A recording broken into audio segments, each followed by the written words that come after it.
À l'occasion de la 27e session de la conférence annuelle tenue à Kalemi, l'évêque Dr Mande Muyombo de la région épiscopale du Nord Katanga, Tanganyika et Tanzanie a dans ses prérogatives épiscopales désigné Mbulula comme district missionnaire dans l'objectif de pérenniser le développement de l'église méthodiste unie au Tanganyika conformément à la vision des 3A dans le cadre de l'autopropagation qui se traduit par l'évangélisation. Interrogé à ce sujet, le pasteur Kitenge Lumaliza Joseph, premier surintendant du district de Kongolo, actuellement chargé de communication de la conférence annuelle du Tanganyika, raconte la fondation de ce nouveau district depuis 1982 jusqu'à ce jour. Aujourd'hui, je voudrais vous parler de l'histoire du nouveau district de Mbulula. Le district de Mbulula a commencé depuis 1982. Je voudrais ici dire que je n'étais pas seulement premier surintendant de l'église méthodiste unie à Kongolo, mais j'étais aussi le premier pasteur méthodiste de la population, si vous voulez bien, de la tribu de Bahemba.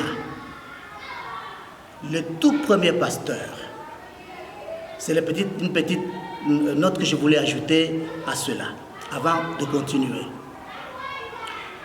En tant que premier surintendant de l'église méthodiste unie dans le district de Kongolo, désigné par son excellence l'évêque le feu Kimba Mwenze Wakadilo, qui n'est plus des nôtres maintenant dans ce monde. C'est lui qui m'a désigné en 1982 comme surintendant. Et quand on est arrivé à Kongolo, cette année, imaginez-vous, depuis 1982 jusqu'à aujourd'hui, nous sommes en 2021. Imaginez-vous, ça fait à peu près combien d'années?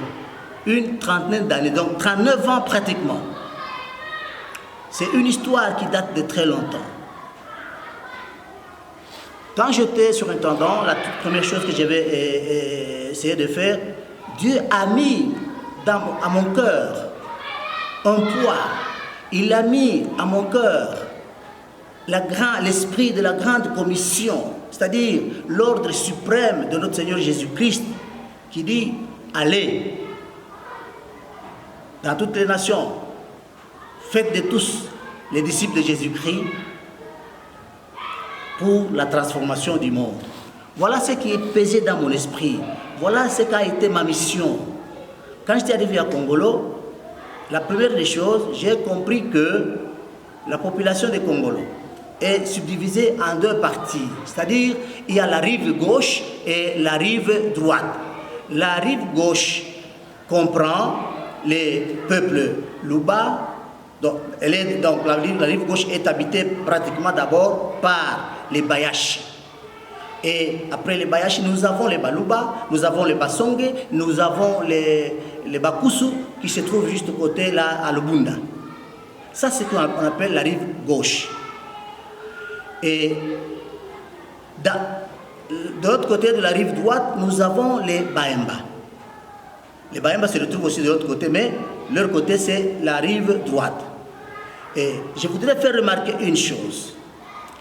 À Kongolo, d'une manière générale, le peuple ou la population est une population qui avait connu une certaine prédominance religieuse de ce qu'on appelle de l'obédience catholique romaine.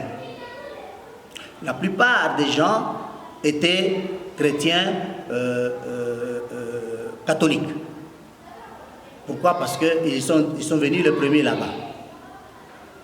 Et c'est ainsi que, quand j'étais venu et quand on m'a désigné surintendant du district de Kongolo, je devrais commencer à mettre en pratique le poids qui pesait à moi de la mission de l'Église. C'est-à-dire, il fallait commencer maintenant cette mission à partir d'abord de la rive gauche. J'ai invité mes amis, particulièrement le missionnaire chargé des jeunes qui s'appelait Werner Eschler. Il est un Suisse allemand qui est venu. À côté de lui, il y avait le docteur Bondo, qui étaient chargés des jeunes. Je les ai invités pour venir me secourir dans ce nouveau district. Et ils sont venus. Ils m'ont accompagné.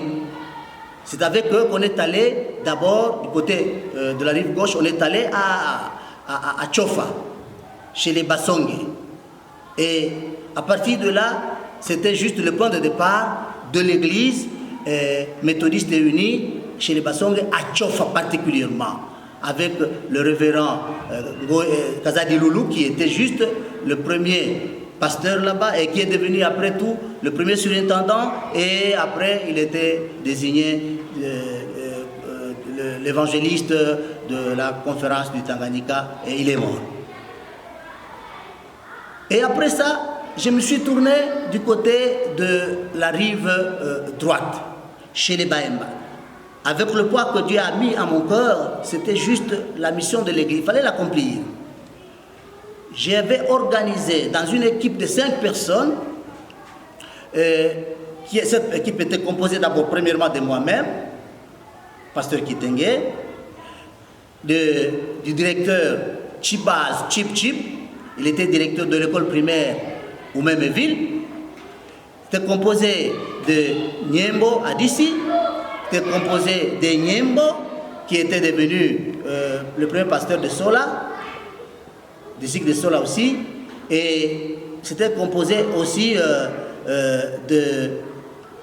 d'un certain pasteur qui a profité de l'occasion de Kalemi, qui nous a tenu compagnie dans ce voyage. Donc, on a fait un périple de Baemba.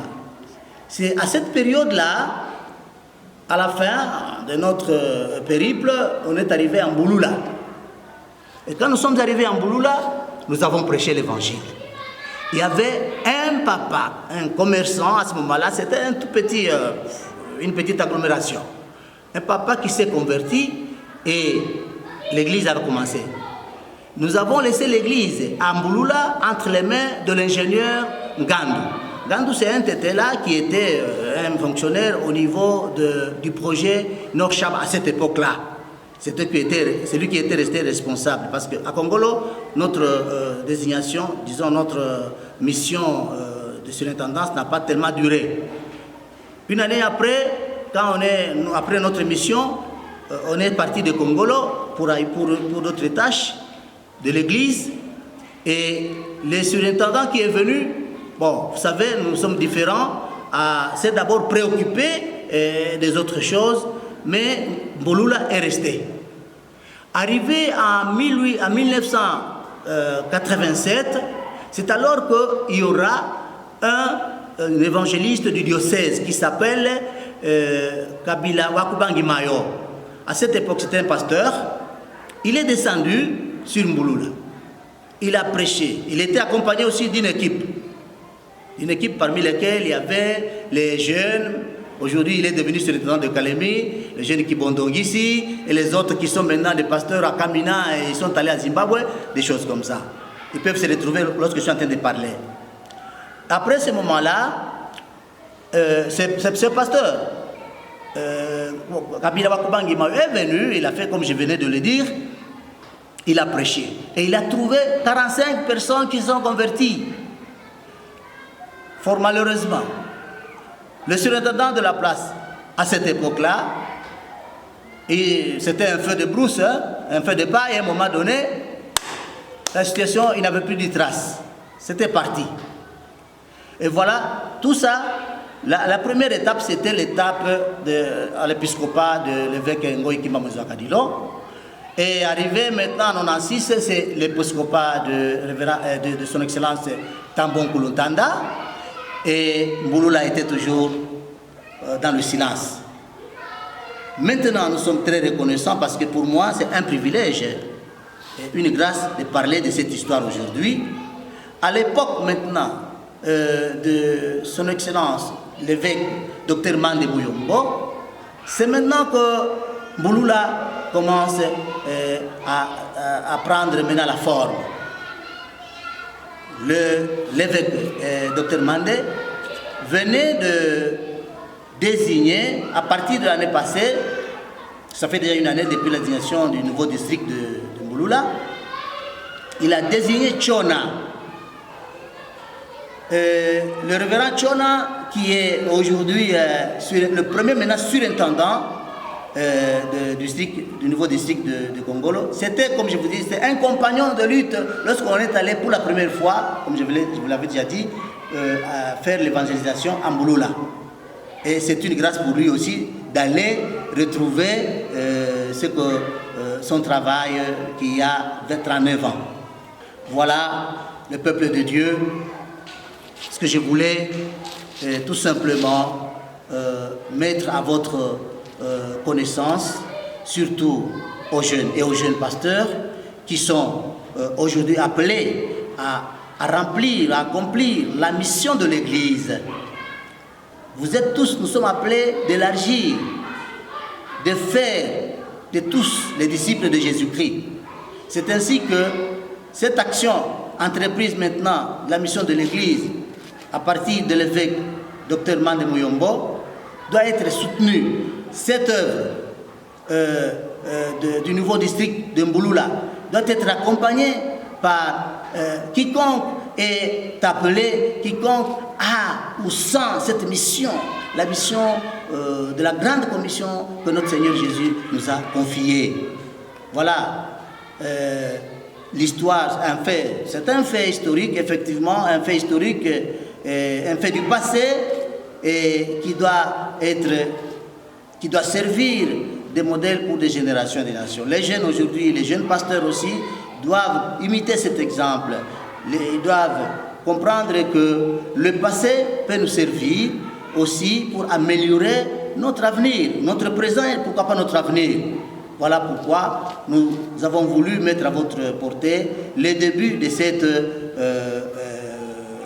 mission, donc de ce district missionnaire qui vient de commencer, qui a encore besoin de concours de quiconque d'une manière ou d'une autre, en prière, en matériel, en financement, pour que cette œuvre de Dieu soit digne.